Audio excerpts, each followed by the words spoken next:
is that you have a spring which comes out from somewhere at a depth of 800 feet from here. And then there's a waterfall at a depth of 2,000 feet. So this is a place which has tremendous potential for water harvesting. This is self-sufficient in water. In fact, at times when the city has suffered from a water crisis, Shanti Sadan has stepped up to the plate and provided the city with water.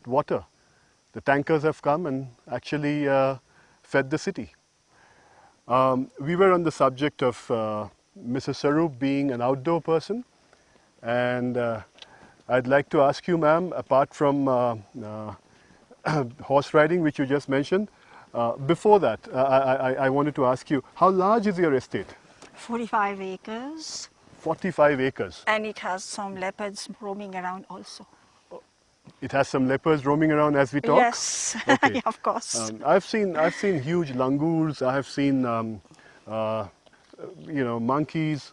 She herself has 8 very nice puppies and a leopard. That's something I'd like to see. Can we get to see it?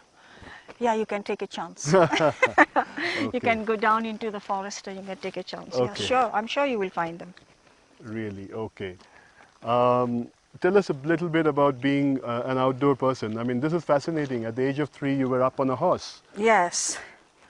And by the time I was 12, 13, 14, I was swimming in the seas of Mauritius for Fantastic. 3, 4, 5 hours a day because I wanted to cross the British Channel. In the rich blue and green waters of the Indian Ocean. Yes, I was practicing there. But unfortunately, with school and other activities, it became difficult.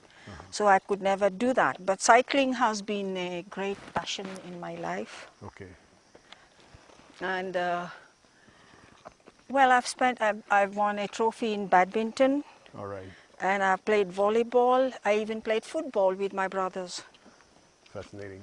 Yes, it has been a wonderful outdoor life throughout my life. Now at the age of 72, if I can help to walk for 3-4 hours in the mountains, I still do. And I understand that down, at the depth of 2,000 feet from here, Yeah. you have done that trip many a time in your life. Of course. When at We are talking of about 200 stories here. oh my God. Well, That's twice that's twice Empire State Building. yeah. So, but when I was building at the spring, I was making a dam for catchment of water and reservoirs. Then I used to go down that 800 feet every day, which is, like you said, 80 stories. About 80 stories, yes. Yes. So I used to do that once a day. Yes. And come up after the work was done. Right. Stay there for 2-3 hours and then come up. Right.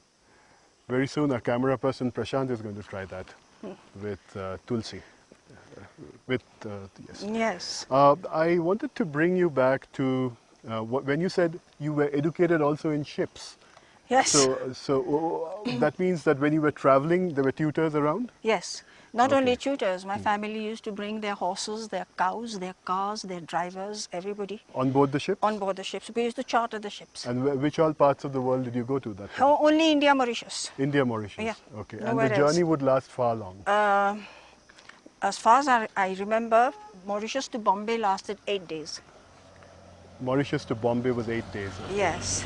Okay. And the journey from Mauritius to Calcutta? Oh, that was longer. That was about 12 to 17 days. 12 to 17 Yeah. days. Okay. Because we had to do around India and come up the Hooghly River and all that. That was Right. about 12 to 17 days. So you've done both journeys? When I was very small, I did the one to Calcutta, but Okay.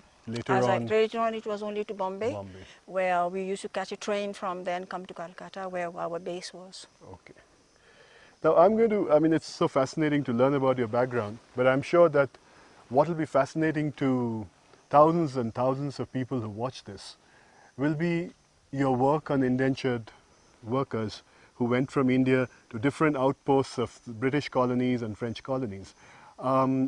What inspired you to, take up this writing on indentured workers? Where did it all begin? It started with my own great-grandfather and great-grandmother. migrating to Mauritius in 1856. And I was always very curious to know how. I was told they came as coolies, but then I wanted to know how come they were so rich and how come the rest of Mauritius was not that rich. And they were so rich, they were owning 6 sugar mills, 10,000 acres of land. We had a palace with a 12 feet high wall around it. We had our 4 tennis courts inside. I wanted to know how come they made so much money. Was it true that when it was told if you go to Mauritius, you lift a stone, you might find gold underneath? Right. So it all started with that curiosity. Okay. And then I, of course, went into research for that. When I saw the records in the archives. So you were saying that it all started with the curiosity about your family. Yes. So I understand you've written a book about your family. Yes, I have indeed. Yes, yes. And it has taken a lot. It had to wait, in fact, about 15, 16 years of my research.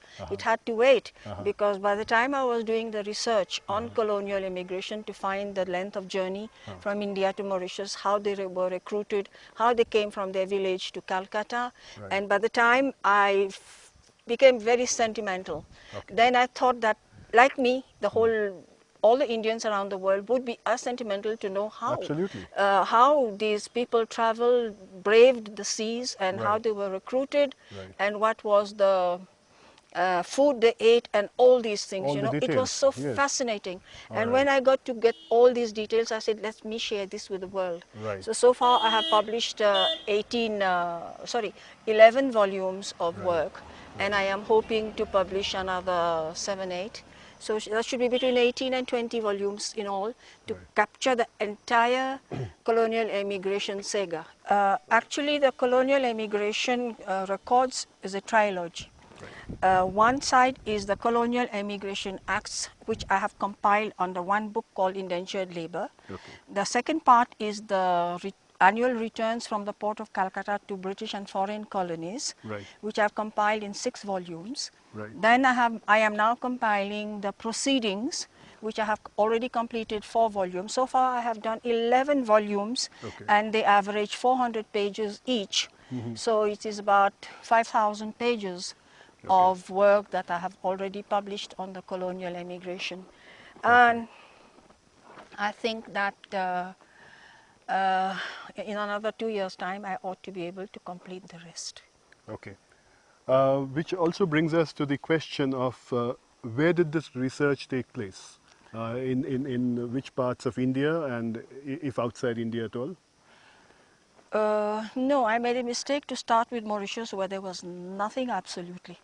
And then I came and I found that I could do the work in Calcutta at 3 places in But Calcutta. we understand there's a Mahatma Gandhi Institute in Mauritius set up by the Indian government, which is meant to facilitate research on the Indian diaspora. They have nothing. They have absolutely nothing on colonial emigration.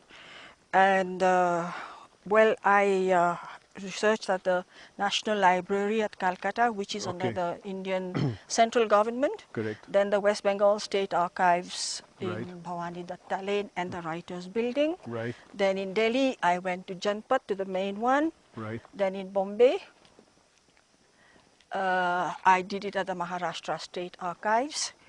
And the records are tremendous and great eye-openers.